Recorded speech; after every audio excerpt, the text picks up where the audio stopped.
दोस्तों सवाल में आपको दिया हुआ है sine theta plus cos theta बटा sine theta minus 4 cos theta बराबर 11। सबसे पहले हम इसका पक्षांतर करेंगे। पक्षांतर करेंगे हमें पता चल जाएगा कि हमारी वैल्यू क्या होगी, क्योंकि यहाँ पर आपको ये दे दिया गया बराबर 11 दे दिया गया। तो आप क्या करेंगे, हम हमेशा इन सवालों में पक्षांतर करेंगे। पक्षांतर करेंगे, कोई संख्या है हमें बराबर के इधर 11 है तो इसके नीचे हम 1 मान सकते हैं, कोई भी हो चाहे 5 हो उसके नीचे 1 मान सकते हैं, क्योंकि 1 से भाग देंगे 11 के लिए तो 11 ही हमको प्राप्त हो जाएगा। पक्षांतर करते हैं तो हम तिरछा गुणा करते हैं, ध्यान से सुनना। तिरछा गुणा करेंगे तो हमको यहाँ प्राप्त हो जाएगा sign theta plus cos theta, क्योंकि 1 से साइन थीटा की गुणा करेंगे साइन थीटा प्लस 1 से कॉस थीटा की गुणा करेंगे तो कॉस थीटा। अब 11 से अगर मैं साइन थीटा की गुणा करता हूं तो 11 साइन थीटा माइनस 44, 11 चौक 44 कॉस थीटा। अब हम साइन को उस पार और कॉस को इस पार लाएंगे तो हमको जो cos theta plus 44 cos theta बराबर 11 साइन थीटा, और ये उधर ले जाएंगे तो माइनस का साइन थीटा। यहाँ पर हमको जो प्राप्त हो जाएंगे कॉस थीटा और 44 कॉस थीटा है हमारे हो जाएंगे 45 कॉस थीटा,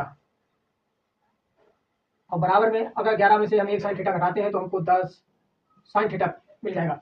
अब हम कॉस को इधर ले जाएंगे तो उसको इधर लाएंगे तो 45/10 बराबर साइन थीटा दिया हुआ है, यहाँ पर आपको कॉस थीटा दिया हुआ है। अब साइन थीटा बटे कॉस थीटा बराबर होता है टेन थीटा। साइन थीटा बटे कॉस थीटा बराबर होता है टेन थीटा, तो हमको जो टेन थीटा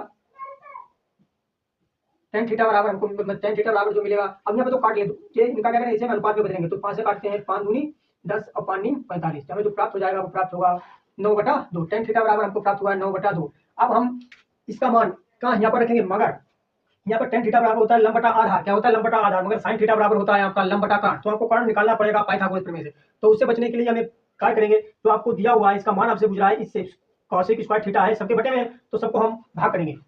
हम इसको लिख सकते हैं 13 साइन स्क्वायर थीटा बटा cos square theta plus 3 cos square theta बटे कॉस स्क्वायर थीटा माइनस 3, अब इसके बटे में भी कॉस स्क्वायर थीटा। देखो साइन स्क्वायर थीटा बटे कॉट स्क्वायर थीटा है, इसके बराबर हम टेन थीटा लिख सकते हैं। यहाँ पर टेन थीटा गया है, अब कॉस से कॉस कट जाएगा तो हमको यहाँ 3 प्राप्त हो जाएगा माइनस 3 बटा क्या है कॉस स्क्वायर थीटा। अब यहाँ पर हम ये भी लिख सकते हैं 1 बटा कॉस स्क्वायर थीटा, इसे क्या लिख सकते हैं 1 बटा कॉस स्क्वायर थीटा भी लिख सकते हैं, क्योंकि 3 की 1 से गुणा करेंगे तो हमको 3 बटा कॉस स्क्वायर थीटा ही मिलेगा। तो इसको हम लिख सकते हैं 3 सेक स्क्वायर थीटा, क्योंकि 1 बटा कॉस स्क्वायर थीटा का उल्टा होता है सेक स्क्वायर थीटा। ये सूत्र होता है 1। अब अगर मैं सेक स्क्वायर थीटा बराबर लिखना चाहूँ तो ये कॉस इसके बटे में चला जाएगा। अगर 1 बटा कॉस स्क्वायर थीटा दिया हुआ है उसकी जगह हम लिख सकते हैं सेक स्क्वायर थीटा, इसलिए मैंने डायरेक्ट लिख दिया था। अगर मैं यहाँ पर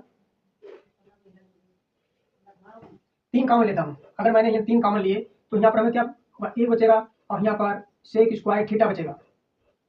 अब sec square theta 1 minus sec square theta बराबर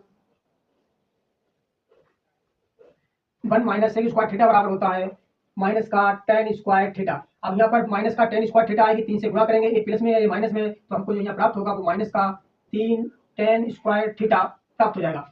अब 13 टेन स्क्वायर थीटा में से अगर मैं 3 टेन स्क्वायर थीटा घटाएंगे तो आप कहेंगे बचेगा 10 टेन स्क्वायर थीटा। अब टेन स्क्वायर थीटा बराबर क्या दिया हुआ है 9/2, तो 9/2 का हम स्क्वायर करेंगे तो 9 नीम 81, क्योंकि यहाँ पर देखो टेन थीटा यहाँ पर स्क्वायर है तो 9 का स्क्वायर करेंगे 2 का स्क्वायर करेंगे, 9 नीम 81 2 दूनी 4, इसे काटते हैं 2 2 दूनी 4 2 पंजे 10, 5 से करते हैं 5 और 5 8 40 2। आपका जो उत्तर होगा ऑप्शन सी।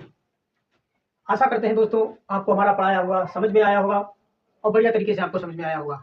अब आपसे मिलते हैं अगले वीडियो में अगले सवाल के साथ।